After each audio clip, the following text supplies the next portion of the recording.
Hello, everyone. It's Remy from Frenns.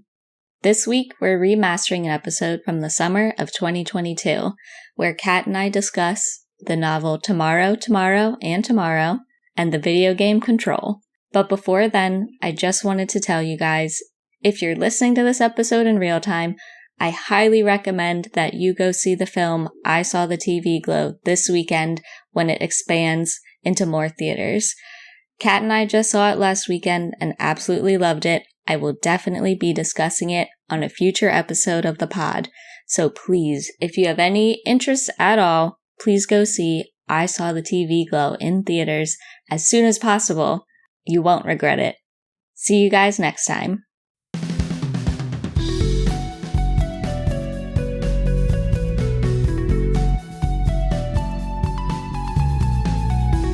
Hello, everyone, and welcome to Frenns. This is the podcast where two friends catch up and find common ground between their favorite media. I'm Remy. I'm Kat, and today we'll be comparing notes on the novel Tomorrow and Tomorrow and Tomorrow and the video game Control. Warning, spoilers ahead. How have you been this week? This week's been good. Getting back into the rhythm of everything after my vacation.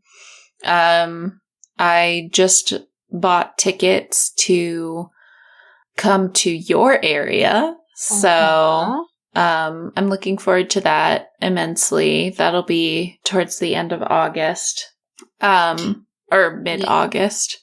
Yeah, you said that was a spontaneous purchase? Yeah. Well, with the way that plane tickets, so my schedule in the fall semester is going to be very difficult because I'll be teaching. Right. So I would only be able to take a trip from like Wednesday to Monday. So I kind of wanted to take a longer trip before I start teaching and doing all of that, and then have one shorter trip after that. But yeah, so I'll be out in that area working remotely. Awesome. But yeah, that was kind of my week. So now I have just something really nice to look forward in the next 3 weeks. So that feels good. Because it's really hard to kind of like feel like you're slogging through and then not have anything to look forward to. So that's really nice. I've been watching a lot of Fringe still. I'm on season 5 out of 5 now. So we're almost wrapped up with that. But yeah. I watched a comfort show this week, actually, which is not my general MO, which means I'm having a troubled week. Just very stressful times at work. I started rewatching Ted Lasso, the most comforting comfort show of all time. Nice. Basically. God, what a show. Yeah, Ted Lasso is just so pleasing and comforting. What a great cozy little show. I'll have to talk about that at some point. Yeah, I've been considering putting it on the list because I feel it's still just as good the second time around. So good. Maybe that'll be a preview for future weeks. Yeah. Oh, I actually just found time to go see Nope with one of my friends. So I haven't gone yet, but we're going next Thursday. Yeah. I was like, how dare you not tell me what you thought? I reached out and scheduled something so that I could go see it before it's out of theaters. Because by us, it's already leaving the mainstream theaters. That's crazy. It's only the indie theater still has it, so. I miss that cinema, that independent cinema so much. I haven't been. It's the best. I don't know the last time I went to go see a movie there. I think it might have been when you still lived here, which is a crime. Yeah. Yeah, I think the last one we went and saw was Green Knight, and I don't think I've been back since. Whoa. Yeah. I think that's the last time I was there. Yeah, because I only saw one more film in theaters, not before at that theater. Left. Yeah. Yeah, before I left, because it was in between Delta and Omicron. Yes, and we went and saw Dune. Yeah. God. What a fantastic time that was. That was a good time. Yeah. So you've had a troubled week, but I've had a troubled week. Good comfort media. Mm-hmm. And now I can finally talk about this book that I've been hyping up to you. I'm excited. I've seen it on the shelves, and I've been very intrigued by the cover. It's a very nice cover. Oh, yeah. I mean, it's got the wave. Yeah. It's okay. So my piece of media this week is the novel Tomorrow and Tomorrow and Tomorrow by Gabrielle Zevin.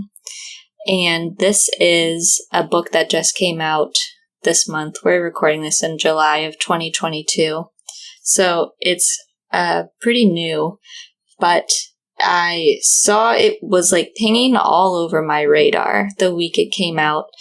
I saw it come up on the Libby app, and I read the synopsis of it and was very intrigued by the synopsis, so I put a hold on it. And then I heard John Green talking about it. Actually, he's actually the very first whole quote on the book jacket, which is awesome, and he gives a really glowing review of it. And then I heard him speaking about it, I think on his pod, Dear Hank and John, and just gave it such a glowing review that I was like, I really respect John Green as a person, and I already know that I am interested in the synopsis. And then it was featured in the newsletter for my local independent bookstore that I get. Wow. And I was like, oh no, that's 3 things on my radar in like a span of 24 hours. That means I potentially have to get this. Mm-hmm. So I went to the bookstore and I did my final test, because I'm trying very hard currently not to buy a ton of hardback books. So that means waiting a year or so, unless I'm super compelled to read them in paper right away.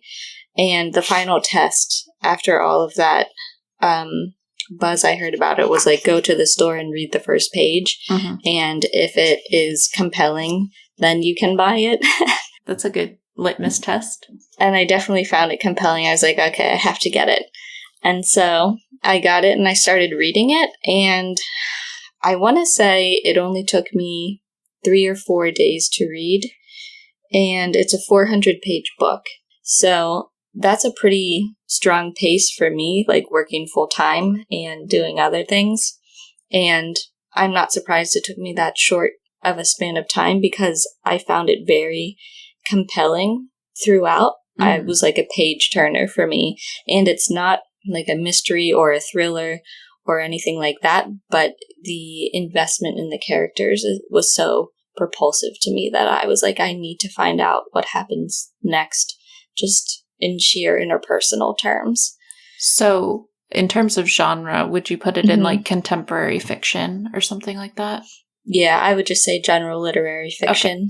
Cool. But the basic premise or plot of the book is that it's following 2 childhood friends named Sam Mazer and Sadie Green, and they meet as kids in California during the 1980s, and they strike up a really close friendship, and a lot of that friendship is based on playing video games, because they're both like really big fans of Donkey Kong and Mario and those types of games that were available at the time. Mm-hmm.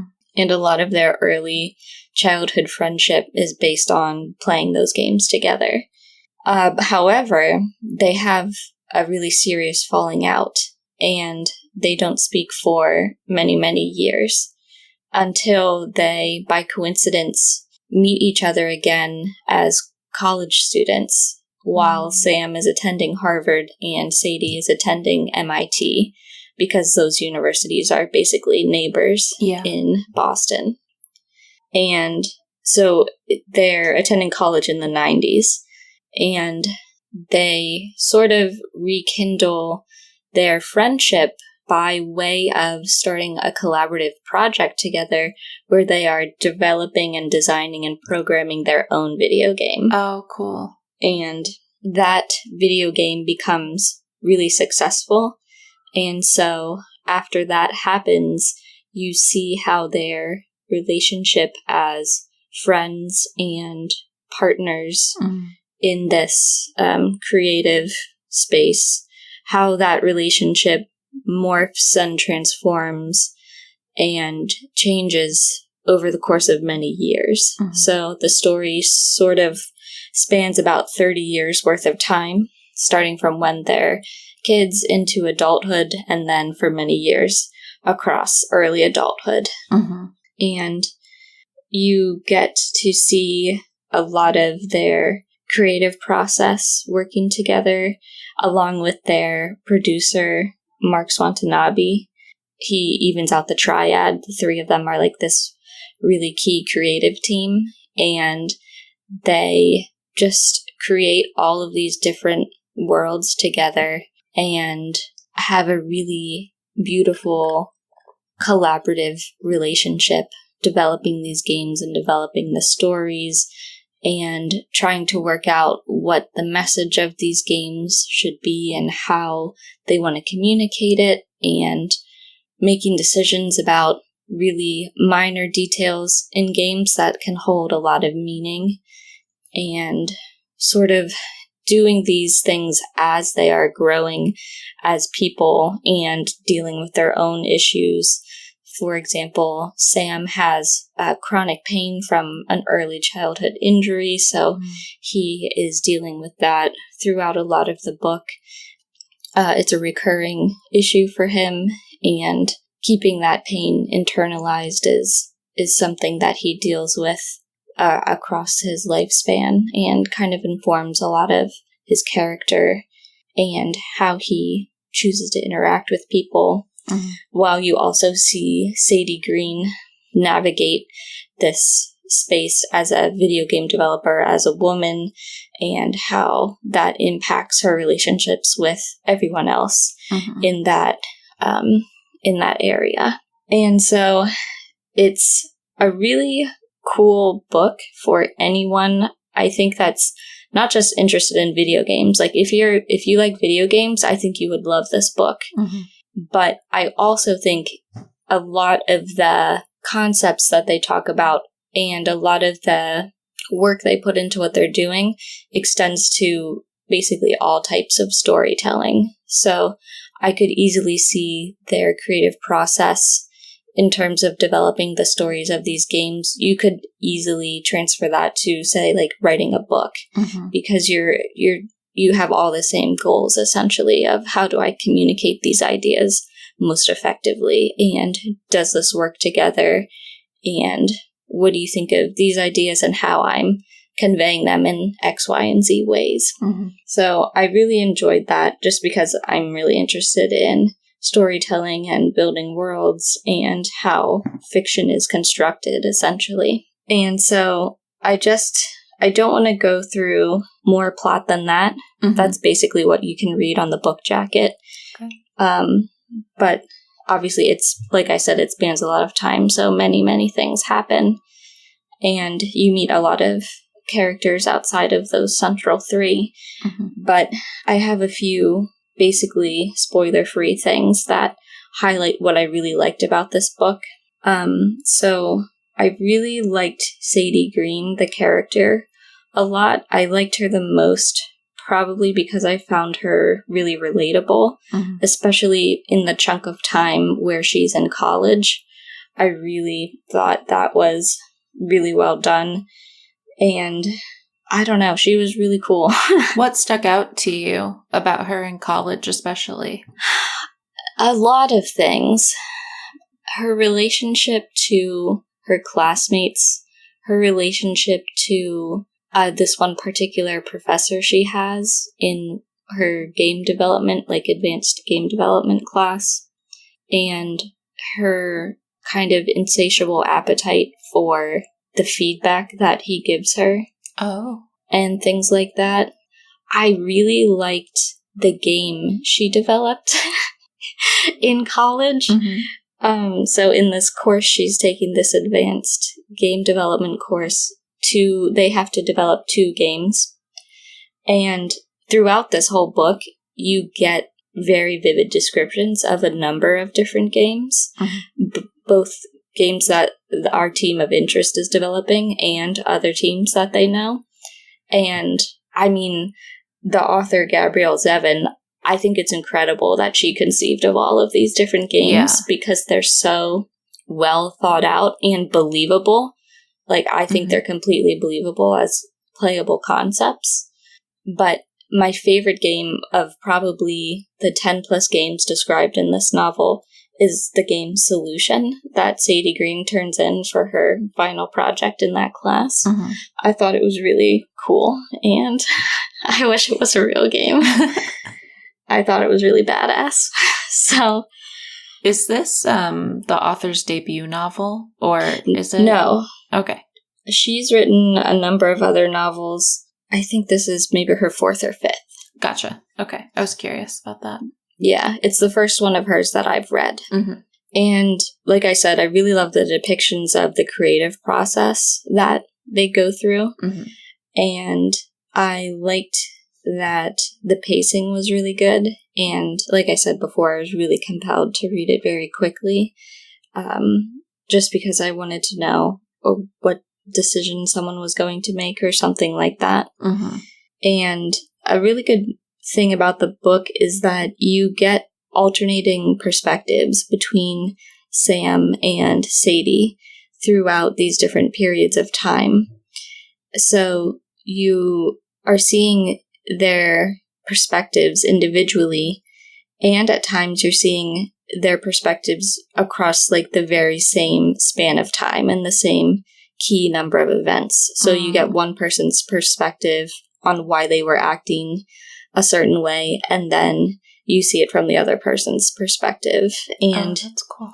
Yeah, and that sheds a lot of light onto how these flaws or these cracks sort of start to develop in their friendship and in their partnership in their gaming company. But I thought it was extremely valuable having those multiple perspectives. That's related to the next thing that I really like, and it's that there are many textured, complicated interpersonal relationships in this book that are hard to define. They're not a very straightforward type of relationship that you can say, oh, this person is this to that person.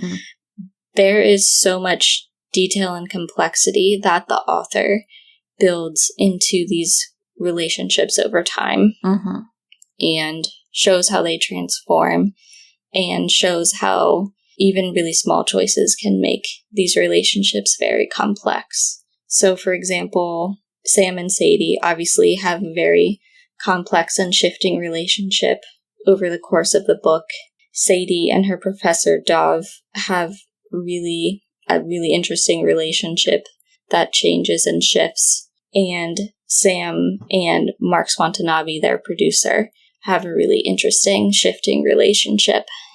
I just thought the richness of how complicated those relationships were was really well written, and really helped the reader understand where both parts of each of those dyads were coming from, and why it was a complicated relationship, and why it wasn't any one person's fault exactly. But through all that complexity, you really care about a lot of the characters. Not only did I really like Sadie's character as well, but I liked Marx's character a lot too. And so seeing how all of these relationships become sort of entangled, it really keeps your interest over time throughout the book. So those are kind of the really key overarching non-spoiler elements that I thought were really standouts for this book. And I wanted to highlight 2 standout chapters that were just absolutely incredible. The first chapter I want to highlight is chapter 7, which is called The NPC. And if you've read the book and that name doesn't mean anything to you, the way I think about this chapter in my mind is the chapter where you are the strawberry thief, which only makes sense if you've read the book, but if you've read it, you know exactly what I mean. And that chapter is incredible. Mm-hmm. It's not written like all of the other chapters. It's mostly in second person, and it's beautiful, and it is crushing, and it is phenomenal. What a chapter. That's very intriguing. Yeah, it's really good. Another chapter I really like is chapter 9, which is called Pioneers, and the entirety of that chapter is described in gameplay, and I thought that was really beautiful, and I loved how a lot of because the story is told exclusively through gameplay, the symbolic nature of everything happening in the game was really well done. I think you would actually like that game if it existed in real life. It's a lot like Animal Crossing. I love and it. that and Stardew Valley. Yeah. And the Oregon Trail. But yeah, overall, the book was really, really moving in a lot of parts. Mm-hmm. And I definitely cried while reading. At least one part, perhaps more. Mm-hmm. Which is saying something, because I don't normally cry during books, but definitely did during this one, which is great. That's high praise. I have a question about the general tone of the book. Like, what did it leave you feeling? It left me feeling like the world is not that bad of a place, because there's people in it that are trying to do interesting things. Oh, I like that. Yeah. Even though these people are fictional. I mean, but the author there's gotta be someone out there. Yeah. The author, through the characters, is doing something like that. Doing something creative and different. Mm-hmm.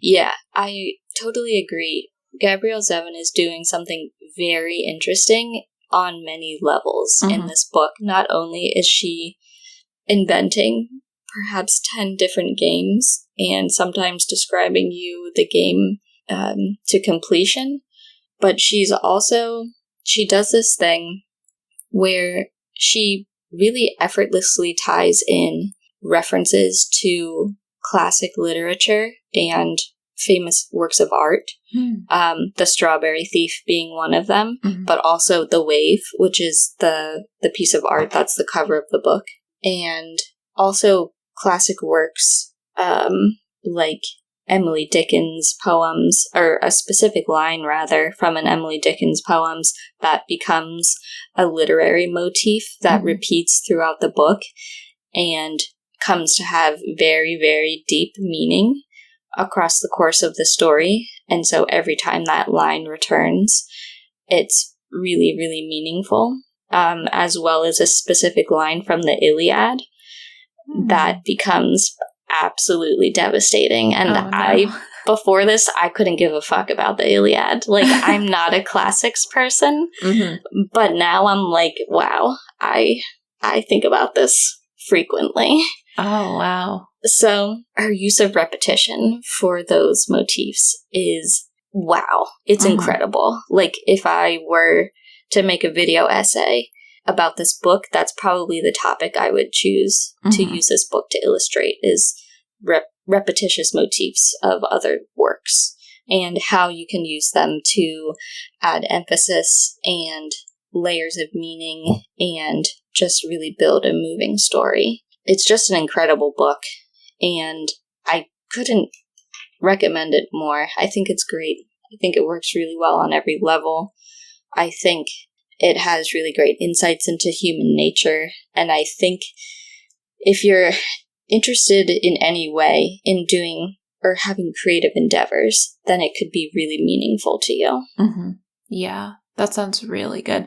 I feel like I have a harder time figuring out if I'm going to like literary fiction as opposed to a different genre that I'm like more compelled to read. I'm typically more drawn to sci-fi or horror books. It seems like the content of the book dips into so many different video game concepts that it would be almost like stepping into a whole different world, which is what I'm looking for in sci-fi and horror and stuff like that. Yeah. And it is a cohesive narrative. Don't get me wrong. Yeah. Like, it isn't completely experimental in, like, a House of Leaves sort of way. Mm-hmm.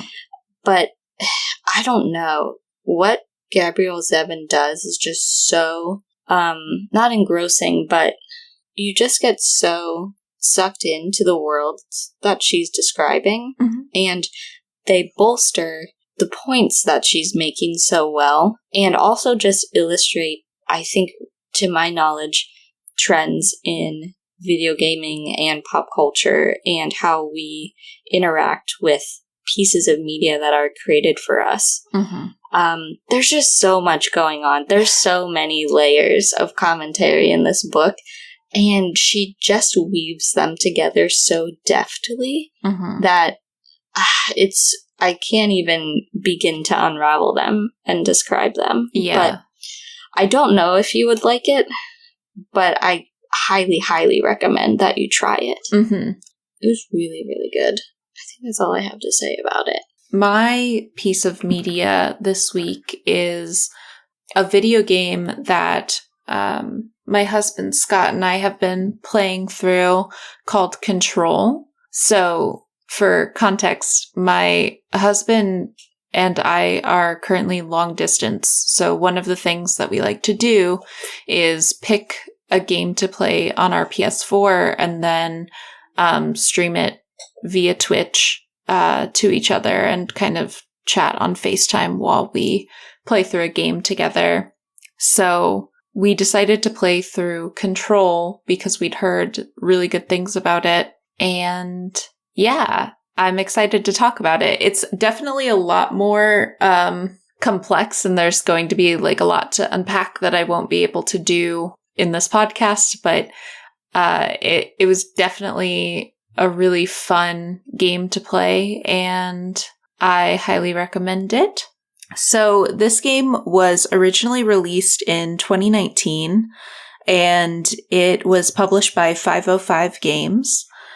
The developers of the game are Remedy Entertainment, who are also known for their Alan Wake game, which is set in the same universe, but follows a different character and kind of a whole different plot line.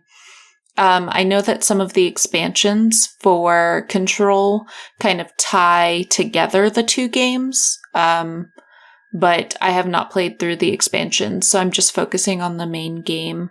And this game was, for anyone who cares, this game was rated 9 out of 10 on Steam, which is a pretty high rating. So this game is very up my alley, especially we're recording this the week after we talked about Fringe. So thematically, I'm on a roll here. So the general premise for this game is it opens in a government building, and the building houses the Federal Bureau of Control. And this is a branch of the government that is secret, obviously. And they've been tasked with identifying unexplained phenomena, investigating it, and containing anything dangerous. So I'm going to kind of define a couple of terms first. That way we can kind of use them going forward. So in this video game's world, there are events called altered world events, and they refer to them as AWEs. These are events where our reality is kind of shifting. There's like dimensional overlaps. And these are events that are kind of altering reality in a way that can be dangerous and can change normal objects that are just like sitting around your house into altered objects or objects of power. So one thing that's really cool is that the Federal Bureau of Control is contained within a building called the Oldest House. And the Oldest House is a place of power. So it's basically like an object of power, but an entire building. So the oldest house has interdimensional shifts that can happen really frequently. And because of this, there is like no computers really. Everything looks like it's from the 70s in there.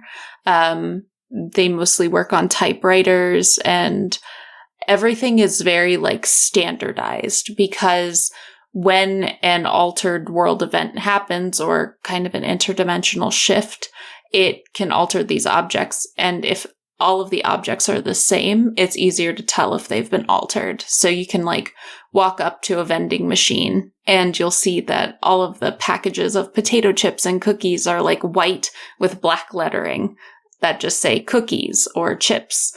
And I thought that that was a really interesting aesthetic.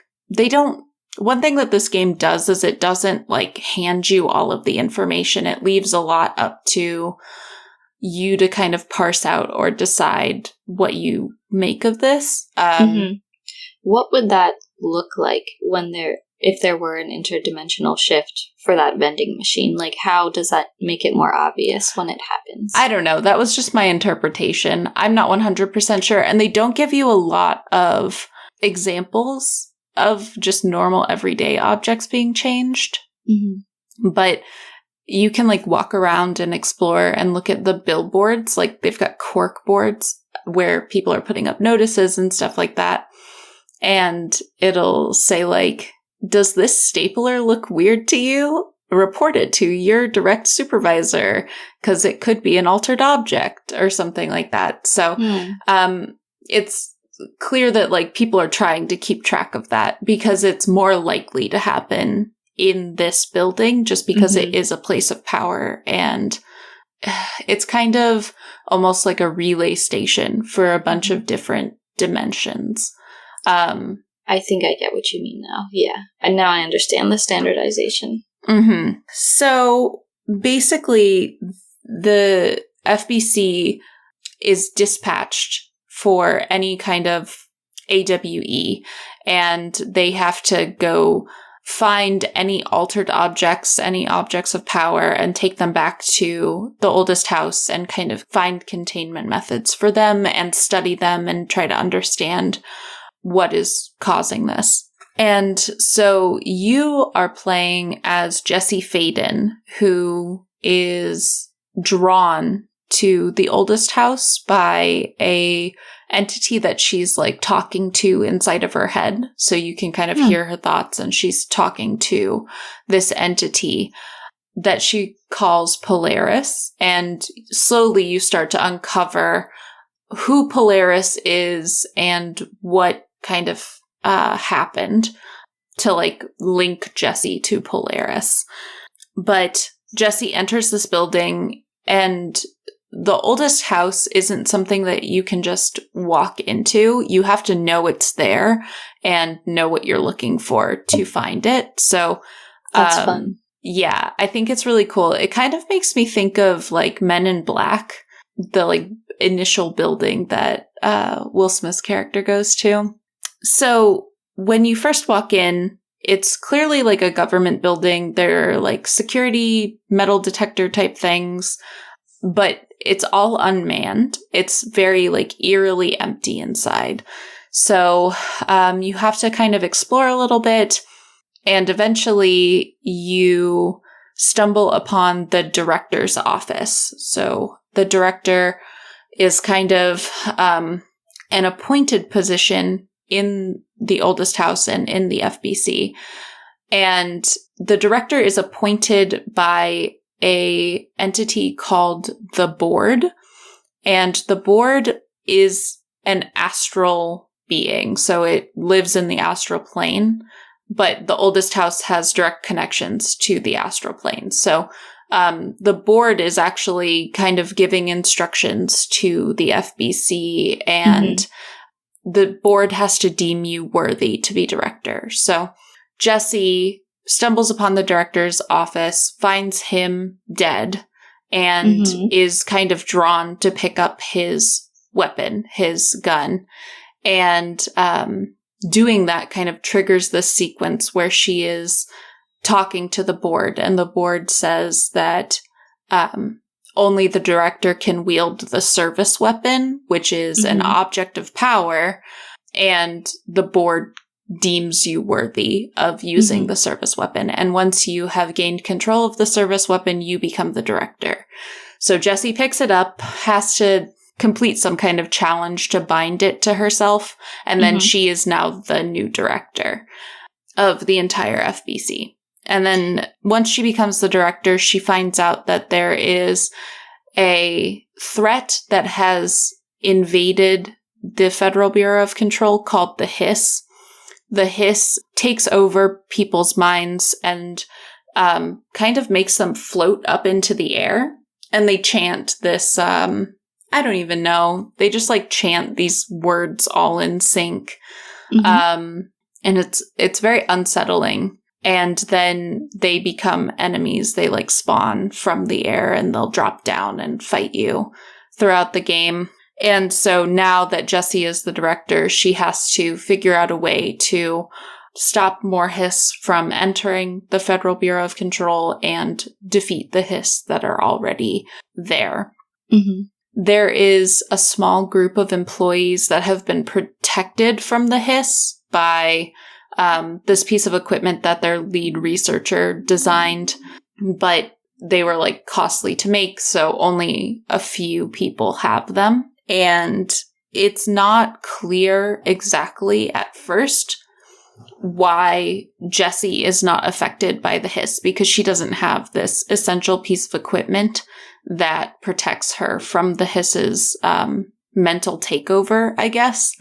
But because she is linked with Polaris, the like entity from the very beginning, it protects her from the Hiss. Interesting. So there is a reason that Jessie is able to be director, and there's a reason that she is being like drawn to the Federal Bureau of Control. So when Jessie was a child, she lived in a town called Ordinary, and in Ordinary, there was an altered world event where there was an object of power called the slide projector, which, when slides were inserted into it, could open up doorways to different dimensional planes. And through some unfortunate circumstances, all of the adults in Ordinary disappeared. They just vanished. And all that was left were like a couple of children.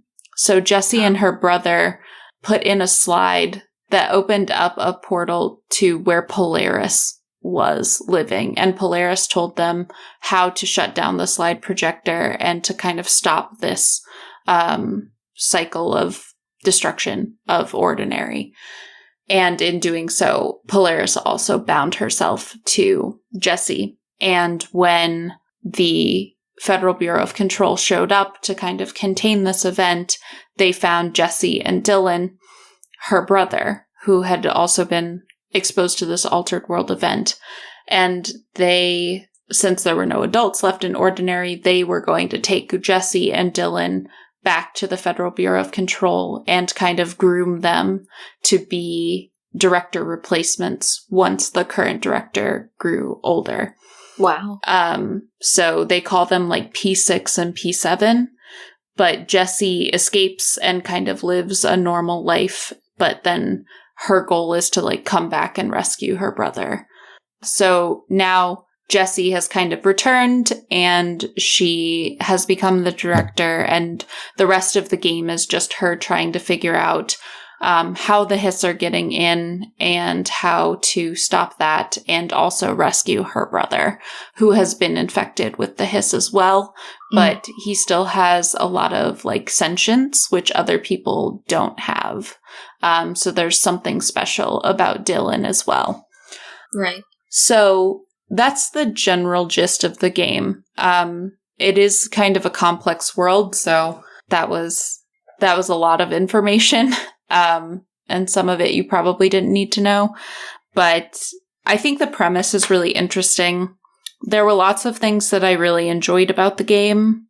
The oldest house, so I read some like reviews online about like critiques of the game. And it's interesting because a lot of people conceptualize there being two main characters. And the first main character is Jesse Faden. And then the second main character is the oldest house, because they say that the setting itself is so rich and interesting that it is almost a character in and of itself. So I thought that was really interesting as a way to conceptualize it. And I don't disagree. I think that the oldest house is such an interesting place to explore. Even if there wasn't plot, it would be so fun to explore the oldest house. And there's a lot that's left unexplained. And I think that that's good, because the FBC wouldn't understand the oldest house, like all of its intricacies. They just made it their headquarters. So I do like that there's a lot left unexplained in the game. Also, the other dimensions that you access through the oldest house are really interesting. The astral plane, it's very artfully done. I think that it just has a very aesthetically pleasing look to it. And yeah, it's just a very interesting, almost like platforming type world. Like you're going from level to level, and it's just a very different setting because there aren't any objects. It's just these like black blocks that come up and form and meet you. And there are different like enemies that you have to fight with whatever new power you're getting. But you basically go into the astral plane to get new abilities. So I think there's like 3 main abilities. You have like levitating, so you can basically fly. And then you can create a shield and also use telekinesis to throw things at your enemies. And the abilities are, I prefer the abilities to just like having a third-person shooter type dynamic. I think that it makes the game a lot more interesting and fun to play, as opposed to it just being a shooter. Right. But yeah, I thought that was really fun. I love that basically you like wander around and you can pick up different memos that have been typed out, and they give you additional context for all of the different objects of power that you're seeing.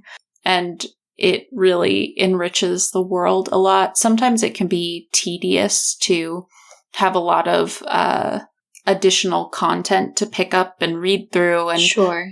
But I thought that the way it was done in this game enriched the experience. I thought that you could have not read them or read them and you wouldn't have been missing too much. It's not like it was essential, but it gave you some really good flavor text about all of the different events that have been going on.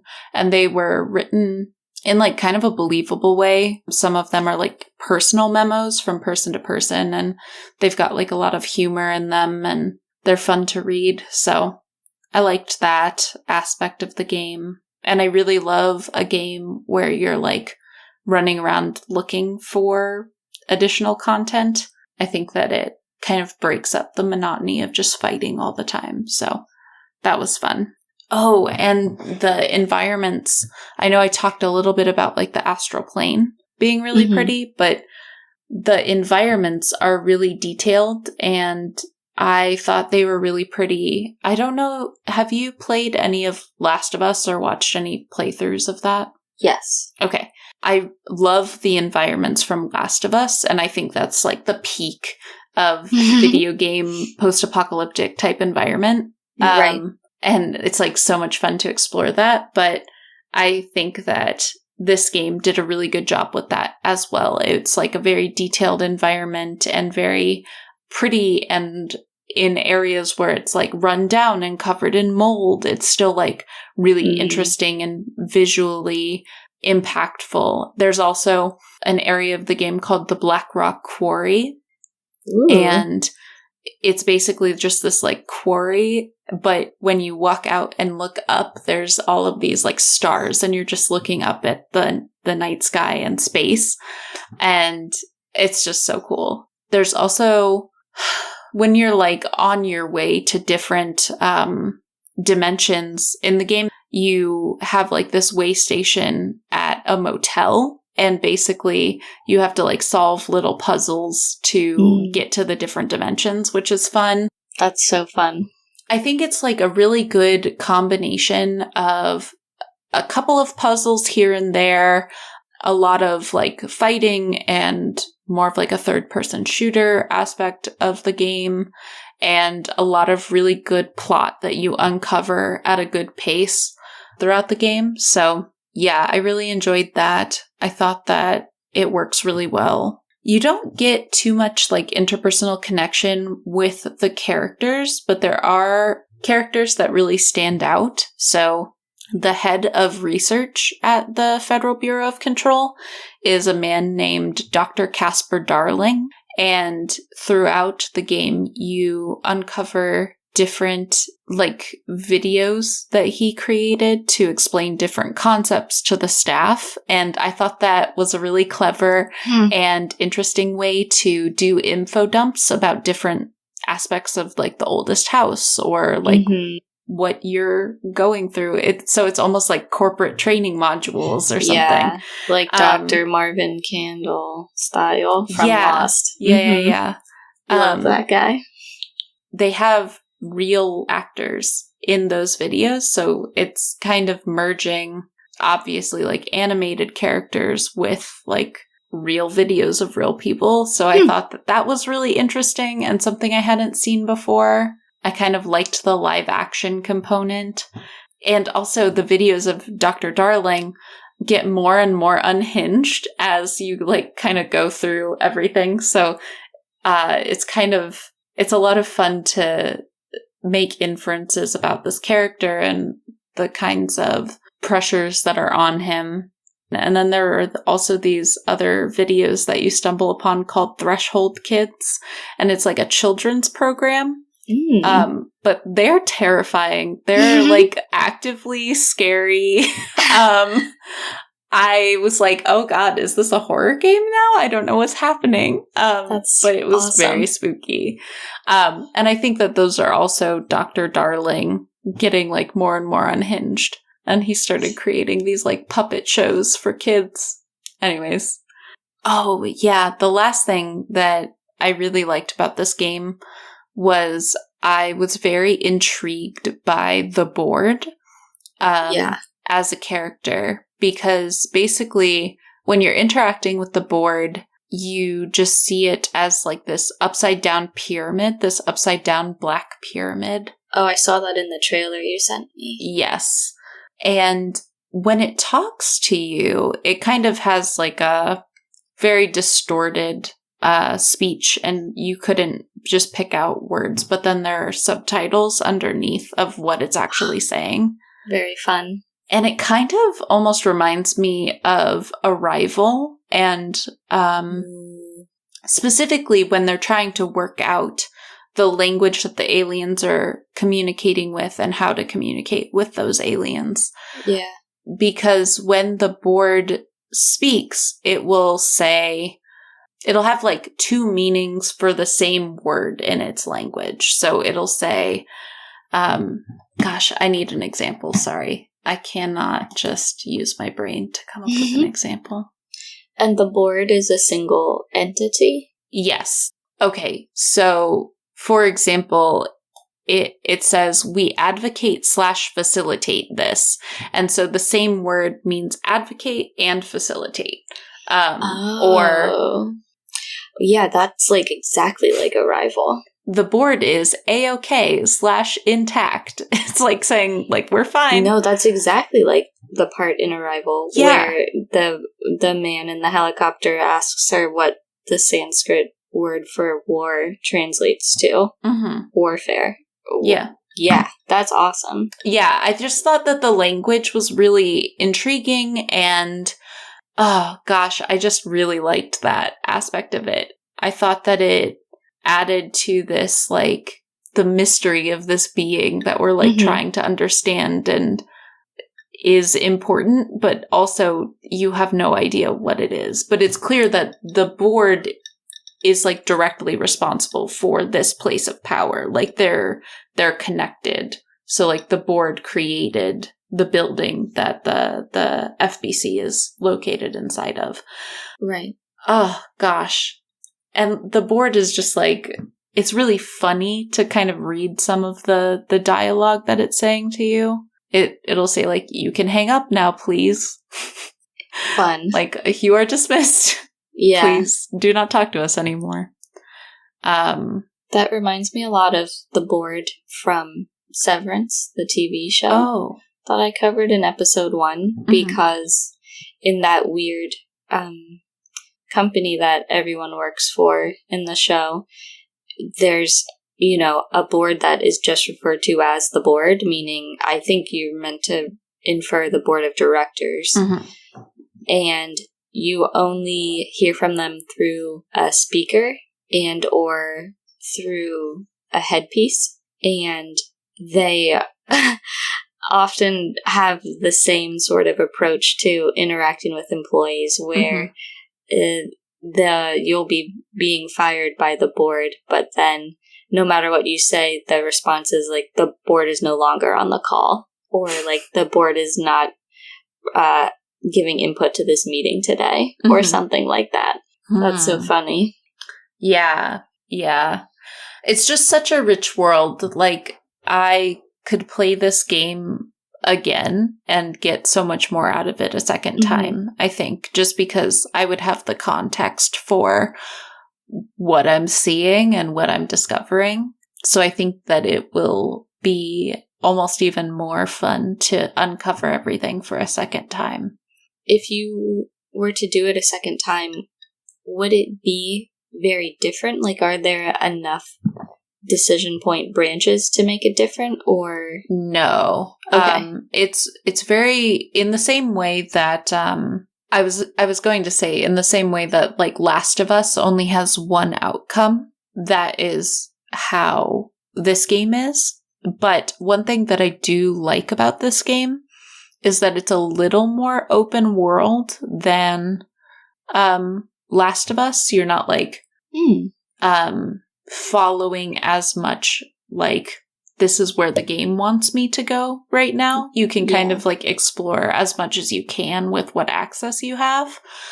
Obviously, the game is trying to steer you in one direction, but there are like side quests that you can go do and stuff like that, which I really enjoy. So in that sense, I liked it better than the gameplay in like The Last of Us.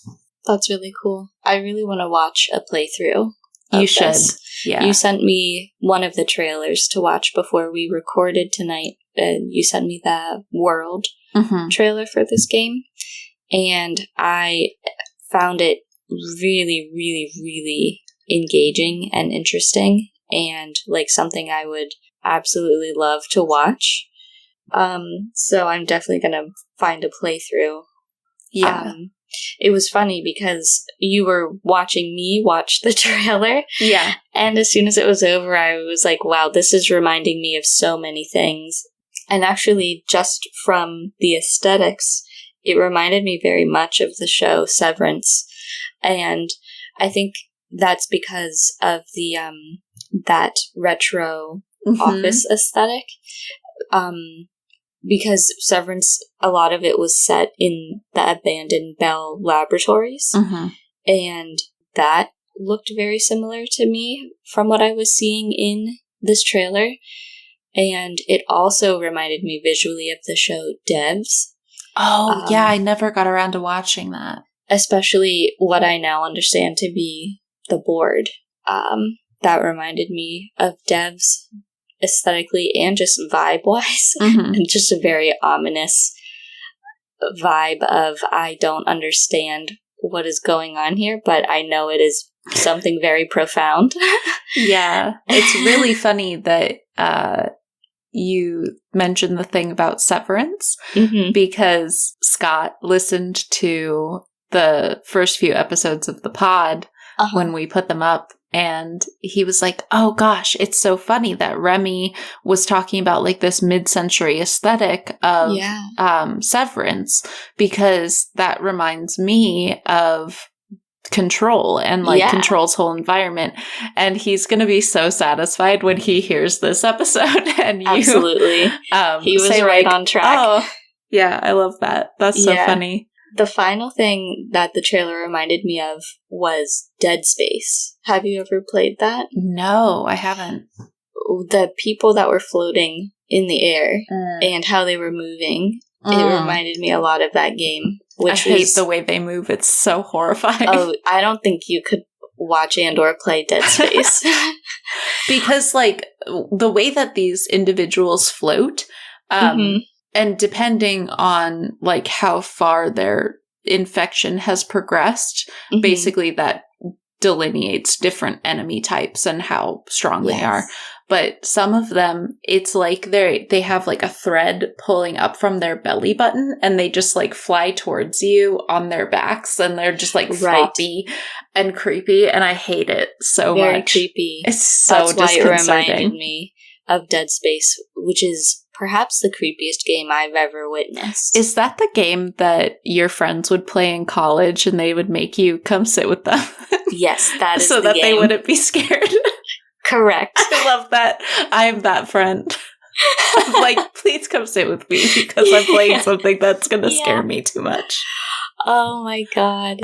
It was, what a thrilling watch though. Love that game. Yeah. I've heard about Dead Space before. I've heard it like referenced, but yeah, I've never seen any of it.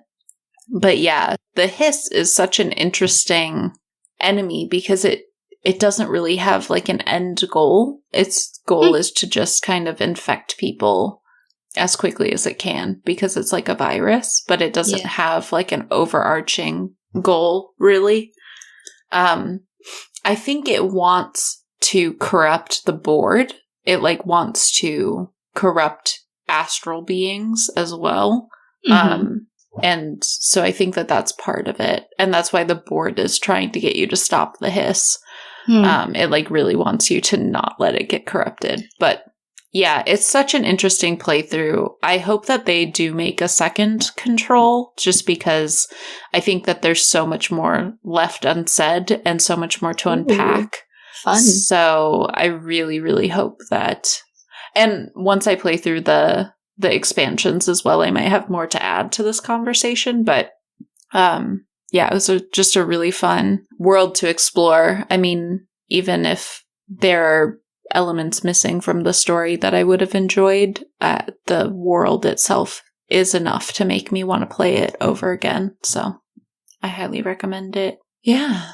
And I think it's not like a PS4 exclusive or anything, so you can play it on PC and Xbox, I believe, is where it's available. So if you do not have a PS4 or 5, do not fret. It is available in other places as well. So very cool. I can't wait to watch someone play that on YouTube. You should, yeah. I can't wait to hear what you think of it. Yeah, the world was just so cool. So, our Frenn diagram. Well, there's an obvious overlap in that. Video games. Video games, yes. That's it. To expand on that, though, video games as a valid vehicle for complex storytelling. Clearly, the game you're describing seems like a grand example of that.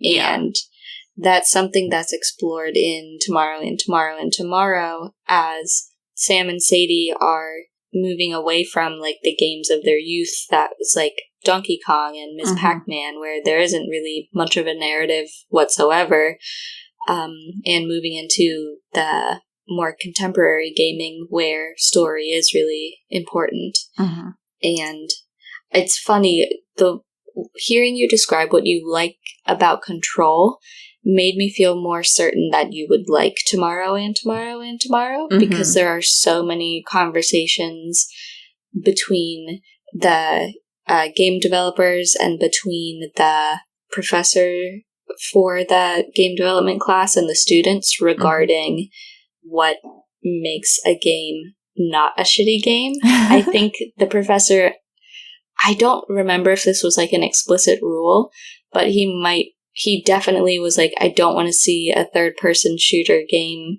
because that's like not interesting. Mm-hmm. And so none of the games described throughout this book are that requirement. Like, they are all, like you were describing, people having more interesting abilities to put towards problem solving. Mm-hmm. And so I think that might be something that really appeals to you. Yeah, definitely. I'm definitely gonna check that out. I think that I would really enjoy it as an audiobook if I could get it on Libby. Another thing, this occurred to me when you were describing the oldest house as its own character within the game. There is a game in the book called Both Sides that where Sam develops one world in the game and so Sadie cool. develops the other. And for all of the reviews and critiques of the game that you read in the novel, basically the main takeaway from the game is that they all describe Sadie's side as its own character.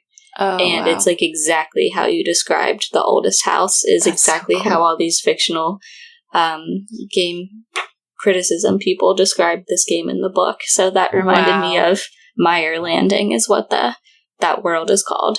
Cool. Is exactly like that with the oldest house.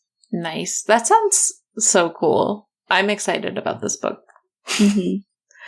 Yeah, I will say that, like, one of the areas that I wish that had been a little more enriched is the main character's connection with the other NPCs in the game. Like, that's one thing that I hope that you get a little more depth in, like, Control 2, because, like, yours seems to have so much rich, like, friendship and rich relationships, and like the only really rich relationship you get in Control is the relationship between Jesse and Dylan, and you never really get to see non-Hiss Dylan. So it just, and also, I mean, Jesse clearly has a relationship with Polaris, though, and Polaris is almost like a maternal figure, which is a really interesting relationship that I didn't initially anticipate. There's something to be said for that relationship being well developed and very interesting. Yeah, I think those are really good overlaps, though. And I love all of the world building that is clearly going on, and creativity. I feel more confident you would like this book. Yay! I'm gonna go put a hold on it right now.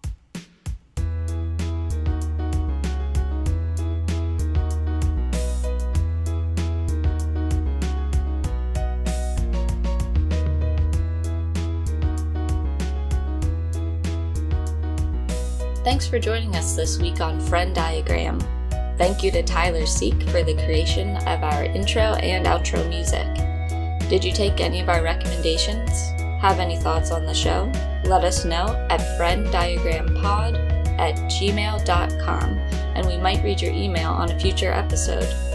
If you can, please take a moment to rate and review the show on your podcast app of choice, and we'll see you back here, same place next week. Bye for now.